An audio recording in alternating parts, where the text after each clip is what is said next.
25 जून 1975 की आधी रात को इंडियन डेमोक्रेसी की वैल्यू ज़ीरो कर दी गई और देश में डिक्टेटरशिप जैसा माहौल बन गया जब उस टाइम की Indian prime minister Indira Gandhi पूरे देश में इमरजेंसी डिक्लेयर कर देती हैं।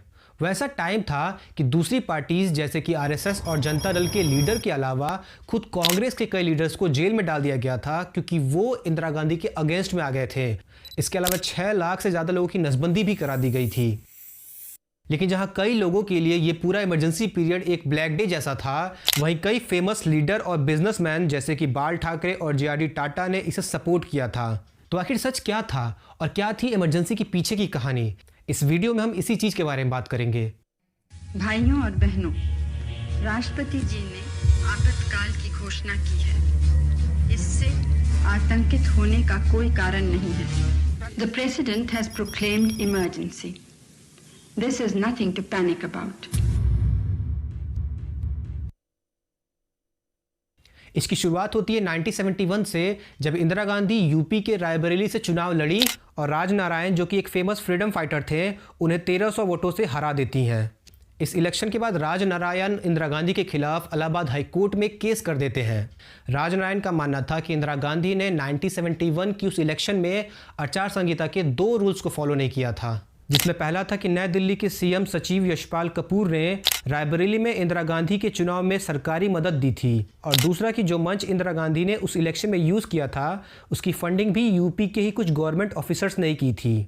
इस केस के लिए उस टाइम के जस्टिस जगमोहन सिन्हा ने इंदिरा गांधी को कोर्ट में आने का नोटिस भेजा, जो कि अपने आप में एक बड़ा फैसला था क्योंकि इससे पहले कभी भी किसी भी प्राइम मिनिस्टर की कोर्ट में पेशी नहीं हुई थी। यह केस पूरे 3 से 4 साल और चला और 12 जून 1975 को जस्टिस सिन्हा ने इंदिरा गांधी को उनके इलेक्शन कैंपेन में गवर्नमेंट मशीनरी का मिसयूज करने के लिए गिल्टी बताया, जिसके बाद उन्हें लोकसभा की सीट से अनसीटेड कर दिया गया और 6 साल तक कोई भी चुनाव लड़ने से बैन कर दिया गया।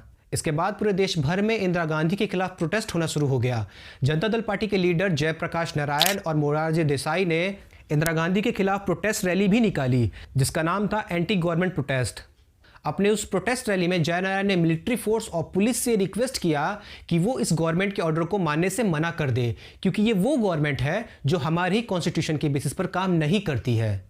इनफैक्ट मोरारजी देसाई ने तो इंदिरा गांधी को एक डेडलाइन तक दी थी कि वो एज ए प्राइम मिनिस्टर 27 जून से पहले अपने पोस्ट से रिजाइन कर दें, वरना वो उनके घर को घेर लेंगे ताकि कोई उनके घर आ और जा ना सके।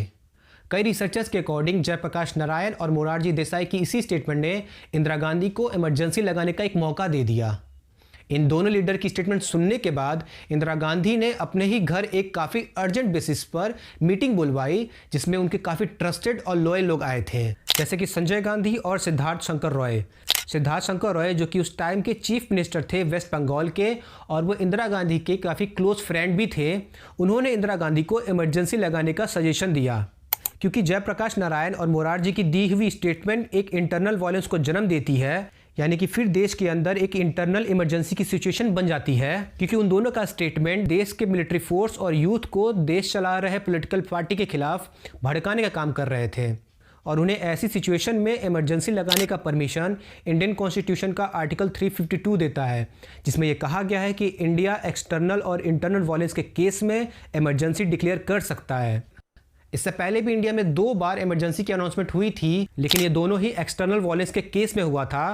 पहला तब जब इंडिया पाकिस्तान 1971 का वॉर हुआ था, और दूसरा इंडो चाइना वॉर 1962 के टाइम। और अगले ही दिन इंदिरा गांधी अपने पार्टी के सभी मेंबर्स के साथ इस टॉपिक पर और भी ज़्यादा डिस्कशन करती हैं। पर कई लोगों का मानना है कि उस मीटिंग में इंदिरा गांधी ने अपने पार्टी के सभी मेंबर्स को ना कोई सवाल करने की परमिशन दी और ना ही किसी का ओपिनियन पूछा। ये फुल्ली एक डिक्टेटरशिप मीटिंग थी, जिसमें उन्होंने अपने सभी पार्टी मेंबर्स को अपना फाइनल डिसीजन बताया और उन्हें अपने इस फाइनल डिसीजन पेपर पर साइन करने को कहा, ताकि वो उस टाइम के इंडियन प्रेसिडेंट फखरुद्दीन अली अहमद को इस चीज़ के लिए रेडी कर सकें। इसके बाद 25 जून 1975 को गवर्नमेंट दिल्ली के सारे ही न्यूज़पेपर के पावर सप्लाई को कट कर देती है, ताकि कोई भी ये इन्फॉर्मेशन बाहर लीक ना कर सके, और फिर इंदिरा गांधी रेडियो के थ्रू इस इमरजेंसी की अनाउंसमेंट करती हैं। भाइयों और बहनों, राष्ट्रपति जी ने आपातकाल की घोषणा की है। इससे आतंकित होने का कोई कारण नहीं है। The President has proclaimed emergency. This is nothing to panic about. ये इमरजेंसी पूरे 2 सालों तक रहा, जिसमें सभी लोगों की फंडामेंटल राइट्स को छीन लिया गया था और इन 2 सालों के अंदर लगभग 35,000 प्रोटेस्टर को मीसा यानी maintenance of internal security act के अकॉर्डिंग अरेस्ट किया जाता है और 75,000 से ज़्यादा लोगों को डिफेंस ऑफ इंडियन एक्ट और डिफेंस ऑफ इंडियन रूल्स के अकॉर्डिंग अरेस्ट किया जाता है। स्टेट और पार्लियामेंट के इलेक्शन को पोस्टपोन कर दिया जाता है और आरएसएस और जमात इस्लामी जैसे ऑर्गेनाइजेशन को बैन कर दिया जाता है। इसके अलावा कई कांग्रेस लीडर जैसे कि मोहन धराई और चंद्रशेखर को भी अरेस्ट कर लिया जाता है क्योंकि वो इंदिरा गांधी के इस डिसीजन के अगेंस्ट में थे। एक और भयानक चीज़ जो इस इमरजेंसी के पीरियड में हुआ था, नसबंदी। इमरजेंसी के डिक्लेयर होते ही सिविल लिबर्टी यानी नागरिकता स्वतंत्रता को बैन कर दिया गया और इंदिरा गांधी के छोटे बेटे संजय गांधी की एक कैंपेन के थ्रू कई लोगों की नसबंदी की गई। इस कैंपेन में 6 मिलियन से ज़्यादा लोगों की ज़बरदस्ती नसबंदी कराई गई थी और अथॉरिटी लोगों को उनके घर से घसीट कर ले जाया करती और उनका काफ़ी अनसेफ तरीके से ट्रीटमेंट भी किया जाता, जिसके कारण 2000 से ज़्यादा लोगों की मौत भी हो गई थी। लेकिन जहां एक तरफ कई लोगों के लिए ये इमरजेंसी पीरियड ब्लैक डे जैसा था, कुछ लीडर और बिजनेसमैन ने इंदिरा गांधी के इस डिसीजन को सपोर्ट भी किया था, जिसमें 2 नाम फेमस थे, बाल ठाकरे और जे.आर.डी. टाटा। कई सोर्सेस के अकॉर्डिंग बाल ठाकरे ने ऐसा इसलिए किया क्योंकि उस टाइम कांग्रेस पार्टी ज़्यादा पॉपुलर थी और उन्हें अपने हिंदू आइडियोलॉजी को आगे ले जाने के लिए ऐसे ही किसी पार्टी की ज़रूरत थी। इसके अलावा टाटा ग्रुप्स के ओनर ने इंदिरा गांधी को इसलिए सपोर्ट किया क्योंकि इमरजेंसी से ठीक पहले ज़्यादातर लोग प्रोटेस्ट में बिजी थे, जिसके कारण गवर्नमेंट और प्राइवेट सेक्टर दोनों के कामों में ही डिले होने लगी थी। लेकिन इमरजेंसी के लगते ही सारे ही लोग अपने अपने काम पर वापस लौट आए, जैसे हर एक चीज़ टाइम पर होने लगी।